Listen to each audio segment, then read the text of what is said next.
So what year was this when you got sober this next time? It was 2005, October 17th, 2005. 2005. So okay, so you've been sober what? You just celebrated 11 years, right? I almost Right? have 11 and a half years. Right? Woo, woo, woo, woo. So tell me, because we were just talking about how the first time you tried to get sober, you went in there and you had a PhD and you knew more than everybody else. You knew more than your therapist. You knew more than everybody in AA. So what happened? What changed this time? What was different? How did you get that? What we call the gift of desperation? You know? Well, let's see. The husband left me for a woman that drank normally. So God did for me what I couldn't do for myself. He had to leave me, thank God. Um, and I was spiritually void. I had nothing. I had nothing. Hmm. Made great money, but it was all gone. Um, I was desperate, and I loved my work. I loved the people I worked for and helped. So, and my best thinking got me where I was. So I did what a sponsor told me. Shut up, Hmm. take the cotton out of your ears and put it in your mouth and listen. And I just did it. I was just desperate. I was just desperate. That's all I do. Yeah. All right. Because I didn't want to live anymore. If I didn't wake up, it was okay with me. And that happened for about 4 years. Yeah, and Every, that's sad too. Like a lot of us, I know I did. A lot of us get to that point where you know, we don't. A lot of us don't commit suicide, but we're okay with the idea of dying because it would, it'd be easier for us rather than going through every single day trying to find the next one and trying to get the next one. Um, but yeah, so yeah, for me, just to catch everybody up and how my drinking progressed, um, I started losing jobs because of my drinking, and just like you were kind of saying, like whenever I lost a job because of it, it was never my fault. I thought I didn't need this job, or they were out to get me, but there was always a small piece in the back of my mind that said, Chris, you know what alcoholism looks like. You grew up with this. You know that there's a problem. Because for me, it started being that I was drinking to blackout every night just to get my mind off of work. It was so stressful for me. I didn't know how to deal with it. Then I started drinking on the way home, and then I started taking, 5 or 6 shots just to prepare myself to go into work, right? And eventually I had to drink in the middle of the day at work because I started getting the shakes. I started shaking. I didn't even know that was withdrawal back then. All I knew was that you get a drink at lunch, that shaking goes away, and you can hold a spoon and feed yourself, right? And it was getting bad for me, and yeah, and I don't even think I knew that you got sober, and can yeah, I so interject something, Chris? yeah, Just really quick, because you had to drink at lunch to stop the DTs. I do want to mention that women, we don't do what you guys do. We take pills prescribed from our physicians to stop the DTs, and we don't even know we're doing it. So I took Xanax during the day as prescribed, thinking it was my anxiety, and it was my DTs. yeah, and Okay. that's an issue too. A lot of people don't they get misdiagnosed, Oh yeah, or yeah, yeah. or these medications aren't doing what they're supposed to because we keep mixing with alcohol and all that kind of stuff. Yeah, so I know for me, I kept doing it and doing it. I knew something was wrong, and it was around the time I must have been 23 years old when I knew something was really wrong because everybody I went to high school with started graduating college, right? A lot of them were starting careers. Some of them were even getting married, whereas I'm still living in an apartment with my buddies and blacking out, losing jobs. I couldn't keep a job for more than what, like 6 months. So I knew something was wrong. And then, like for you, your relationship was gonna save you. And me, I found out that my girlfriend was pregnant with my son. And I remember thinking that this kid was gonna fix me. I remember thinking, finally, I have an excuse to get my life together, to get my act together. And, looking at the way I was raised, the big book talks about how many of us had moral and philosophical convictions galore, but we could not live up to them. And what that means for me is that I knew what it meant to be a good father. I knew that when this kid was going to be born, I was going to stop with the drinking. I was going to make sure that I held a job so this kid always had food on the table, clothes on his back. He was going to be covered by medical insurance. He was never going to have to come home like I did in high school to an eviction notice on the apartment. Not only was I going to be physically present for him, I was going to be emotionally available for him. You know, when he went through breakups, I was going to be there to console him when he got to high school. I had all these ideas about this perfect father that I was going to be. And what happened for me was New Year's Eve was supposed to be my last hurrah. My last, go out and have fun before he was born. And at 7 o'clock in the morning, she called me to tell me that her water broke. And I remember thinking, dang, this kid's already screwing up my buzz, right? And that's not normal thinking. But that's how we think, right? This is supposed to be this joyous occasion. My son's coming into the world today. But for me, I'm like, dang, this kid's already gonna, ruin my buzz. But fortunately, he was part of one of the million reasons why I ended up getting sober. But a lot of it was too, because when my son was born, you dropped everything that you were doing. You're from Central California. You said, my grandbaby's being born. I am driving down to Las Vegas. And you did that. And there is no way, absolutely no way, that you could have done that while you were still drinking. Oh, never. So how many years sober were you at this point when Dylan was born? Do you think? It was 2008. I was 3 years sober. So 3.5 years sober when Dylan was born. Yeah. So one of the reasons that you stayed sober this long was because you worked your steps, right? You went to a 12-step program. I was going to 5 to 6 meetings a week. Oh, wow. For years. For years, right? So one story that, that I like to talk about, about just how weird this dynamic kind of shifts is there was one point when you came out to Las Vegas to visit me, right? To do your 9th step. And for those of you who don't know what 9th step is, the 9th step and 12-step programs is to make amends to those you have harmed, right? So tell me what it was like when you came out and visited me. You stayed in a hotel. Wow. So what was that like for you? My stomach was turning. Turning. I was, oh boy. Was it? Because I was to be a mentor, meaning I was to show my life. I was to show my recovery, not spew lectures at you. I walked into your apartment and I've never seen that. It looked like a liquor store. Okay? Yeah. Yeah. And it was bad. I kept calling my sponsor. What do I do? She said, do your part and shut up. Yeah. So at this point, now that you're sober as a mother, like, was there any guilt? Was there any guilt? Oh, horrendous. Are you kidding me? Every day. Every day I knew what you were doing when Dylan was going to be born. That I felt like it was I knew you couldn't stay sober. Mm-hmm. I'm you. I knew it. Yeah. But I just shut up. I said, what can I do? I just have to be a mentor. I just have to show my life and hopefully it'll work.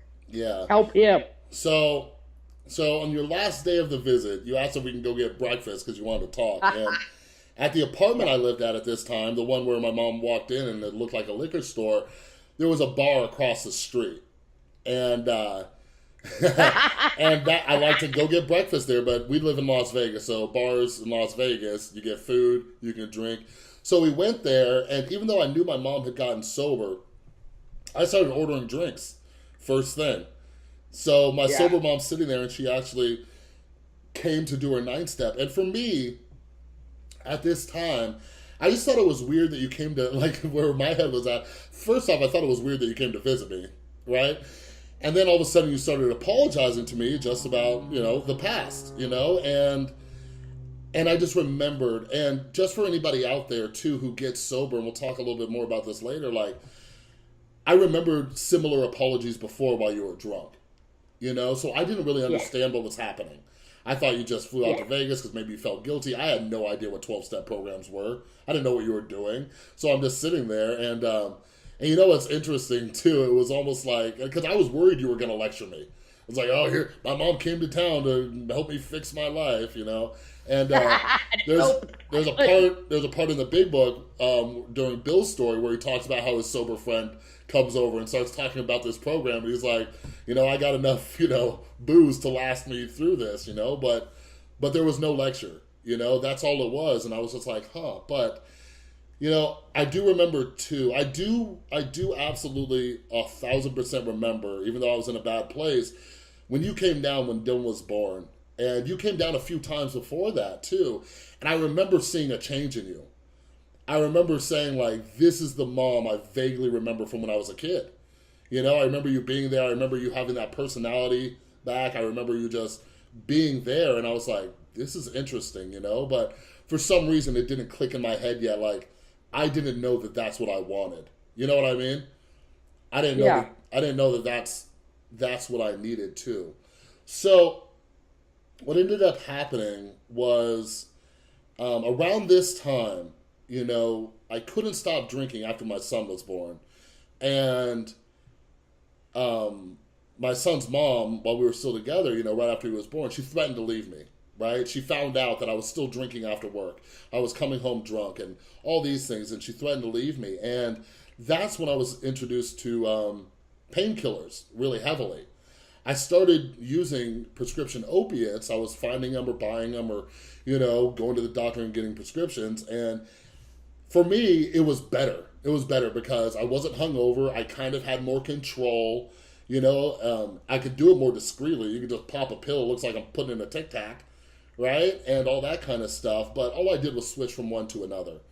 And what ended up happening was I started mixing the both of them.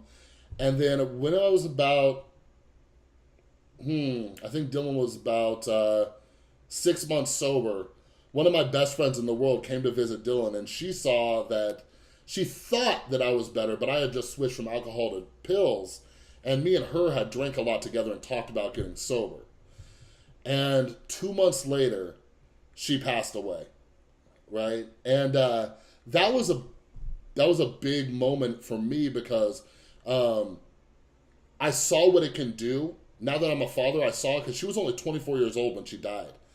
And she died of this thing. And I saw what it can do. But again, going back to why I started drinking and using in the first place, was I didn't know how to deal with loss. I didn't know how to deal with sadness. I didn't know how to deal with any of that.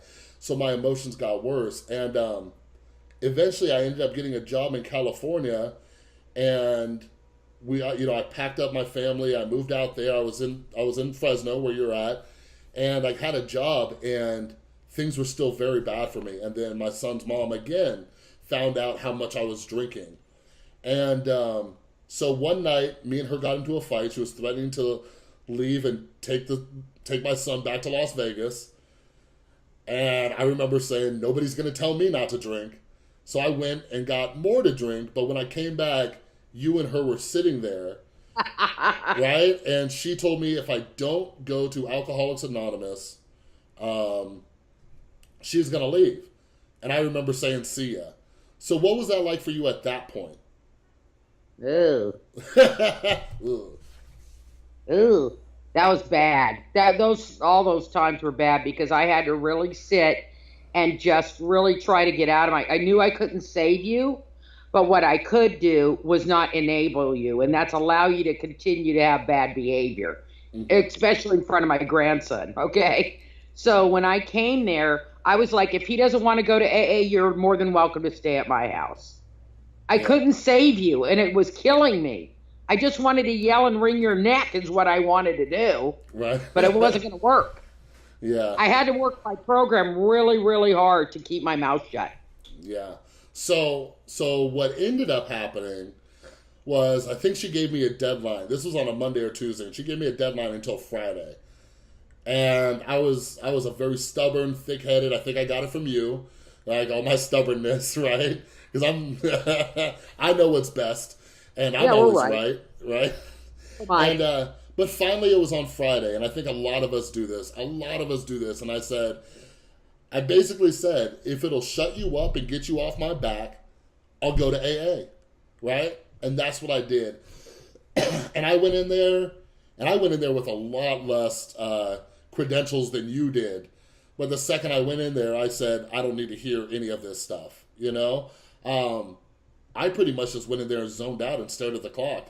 That's all I did. I didn't listen to anybody's stories, their experience, their strength, their hope. I didn't want to hear any of it, you know? Because I was going to do this, make her calm down, and then I was going to start drinking again. That's all it was. You know what I thought? What? He doesn't have to listen. He can look at the clock, but we're planting seeds, and he's going to hear something that eventually he may need. Yeah. That's all I think about. And you must have, man, over the course of a few years, you must have given me like 3 or 4 AA big books. Yep. I had plenty of coasters. I never opened. Oh well. Yeah, and during this time too, my mom was taking me to her treatment center. I remember you invited me to like some of your speaker panels, right? I think you have a picture of Dylan when we came one night. He was a baby, and I remember sitting there listening to the speakers. I'm like, why does she want me to listen to this? Like, that's how crazy we get in this disease. Like, we're sitting there listening to these people sharing about their story, and we're like, what does this have to do with me? You know? I thought you were just doing like a take your son to work day. You know? It was a plant your seed day, dude. Yeah. Bud. So, what ended up happening, obviously, that didn't work out too well. And I stayed clean for about 3 months, but then I started manipulating and getting back into drinking. And then eventually we were back in Vegas and we split up for good. You know, that's when me and my son's mom split up, and my life got exponentially worse. It got worse and worse. I got a job for about 6 months, lost it, got another job for about 2 weeks, lost that. And that was my first moment of surrender, almost like you talked about. That's when I think I was on my way home and I called you. And I was crying, and I was crying like a baby. I was like, Mom, I need help. And I was telling you, I said, I can't live this way anymore. I need help. I need you to help me. And I love it. And I was in Las Vegas, and yeah, you said I needed to go to a detox, and you found a friend or something like that to come down with you to Las Vegas because I was afraid to go in by myself. So what was that like when I called you? I was excited, but scared. Hopeful, but fearful. And we got in that car. I called my girlfriend from AA. I said, hey, he's ready. He's ready to get tapped. We weren't sure, but we were going to try because we know. Yeah. We drove down there, met you at the detox. Yeah, that was, you know what? I was excited that you even tried. Mm-hmm. Yeah. You know, I didn't know if it was going to work. I don't even know. I don't think I had too much faith because the big book says your expectations are directly related to your serenity. So I knew to have low hopes, but I knew you were going to get something. I actually use that quote a lot too, and it actually says my expectations are inversely proportional to my serenity. So yeah, that's the gift of me getting sober, is that I can help you work on your quotes. You know what? So yeah, she drove all the way down here to help me go into detox, and I went into this detox center, and I remember the very next morning, even though I was crying and begging my mom to come help me, the next morning when I started meeting all the real drug addicts and the real alcoholics in there, I remember saying that I'm in the wrong place. This is the wrong place. I don't have a problem, and that's part of the insanity, you know. But what we call these things and how much worse people are, we call those the yets, right? When I say I haven't lost this, I haven't done that, I haven't lost this, we say yet, you know? And that's eventually what happened to me, right? After I didn't take anything from this detox, and all those yets ended up happening that led me to finally getting sober for real.